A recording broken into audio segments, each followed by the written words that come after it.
Was the Washington Naval Treaty of 1922 good for Britain or not? This often divides opinions. This was a naval limitations treaty, and it did alter British ship designs in the 1920s and 1930s. And the treaty led to over 70 capital ships to be scrapped. Capital ships were battleships or battle cruisers, and around 30 American ships were scrapped, 23 British, 17 Japanese, and a couple of French and Italians. The main terms of the treaty that meant that no ship could be over 35 tons. However, the Japanese did break this in the late 1930s, and there's also gun limitations with a maximum of 16-inch guns. How the Japanese broke this as well, having a ship with 18-inch guns. And the other main terms was the tonnage ratio, which meant 5 American, 5 British, 3 Japanese, 1.75 French, and 1.75 Italian. And this was good for Britain because it meant they had a one-power standard with the United States. And at this time, Britain knew they couldn't basically compete with American shipbuilding. And of course, Britain was broke. They didn't have the money for another arms race.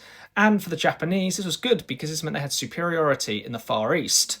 For British fears that an arms race for the United States is slightly overstated by the British. Yes, in 1916 the United States Navy did announce they wanted a bigger navy than the British, but the new US Secretary of State in 1921, Charles E. Hughes, who organises and leads the talks in the Washington Naval Treaty, knew that Congress would not permit more money for a naval arms race or building more naval ships, basically, meaning that an arms race for America would have not likely to happen at all if this treaty was never signed.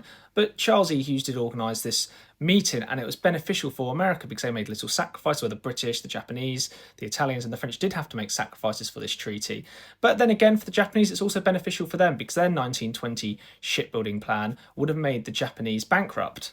But admirals in these navies weren't particularly happy with this treaty, and they saw it a bit as a betrayal. However, for Britain, it was beneficial. They had over a 2-power standard in Europe, which was better than in the 1890s, and many of the hulls of the battle cruisers and battleships that were being built, which eventually didn't get built due to the treaty, ended up being used for basically aircraft carriers.